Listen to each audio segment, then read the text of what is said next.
মির্জা আব্বাস এই ধরনের উস্কানিমূলক কার্যক্রম করে দিয়ে যাচ্ছেন। আমাদের প্রত্যেকটা সমাবেশে উনি ডিম নিক্ষেপ করছেন। এটা বিয়াদবির উনি সর্বোচ্চ সীমা ছড়াচ্ছেন। উনি একজন বয়োজ্যেষ্ঠ মানুষ, কিন্তু দুষ্টুমিটা করতেছেন বাচ্চাদের মতন, যে একটা ডিল দিয়ে দৌড় দিয়ে চলে যাওয়া। আজকে মির্জা আব্বাস আবার তার লোকদের দিয়ে যে কাজটা করলেন, এটা উনি বিয়াদবির সর্বোচ্চ সীমা অতিক্রম করতেছেন। মির্জা আব্বাসকে বলবো, ভদ্র হন। বেয়াদবির একটা মাত্রা আছে।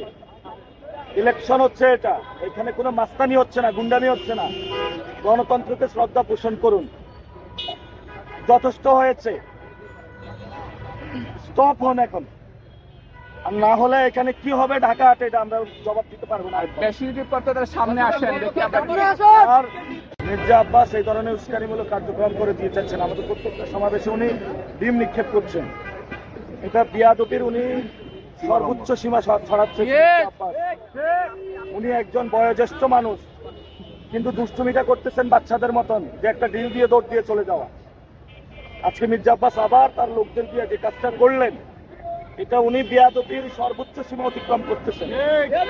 মির্জা আব্বাসকে বলবো, ভদ্র হন।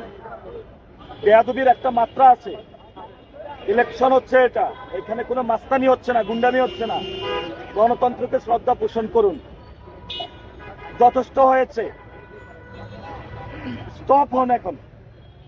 আর না হলে এখানে কি হবে ঢাকা হাটে, এটা আমরা জবাব দিতে পারবো না। সামনে আসেন দেখি। আর মির্জা আব্বাস এই ধরনের উস্কানিমূলক কার্যক্রম করে দিয়ে যাচ্ছেন। আমাদের প্রত্যেকটা সমাবেশে উনি ডিম নিক্ষেপ করছেন। এটা বিয়াদবির উনি সর্বোচ্চ সীমা ছড়াচ্ছেন। উনি একজন বয়োজ্যেষ্ঠ মানুষ, কিন্তু দুষ্টুমিটা করতেছেন বাচ্চাদের মতন, যে একটা ডিল দিয়ে দৌড় দিয়ে চলে যাওয়া। আজকে মির্জা আব্বাস আবার তার লোকদের দিয়ে যে কাজটা করলেন, এটা উনি বিয়াদবির সর্বোচ্চ সীমা অতিক্রম করতেছেন। মির্জা আব্বাসকে বলবো, ভদ্র হন। বেয়াদবির একটা মাত্রা আছে। ইলেকশন হচ্ছে, এটা এখানে কোনো মাস্তানি হচ্ছে না, গুন্ডামি হচ্ছে না।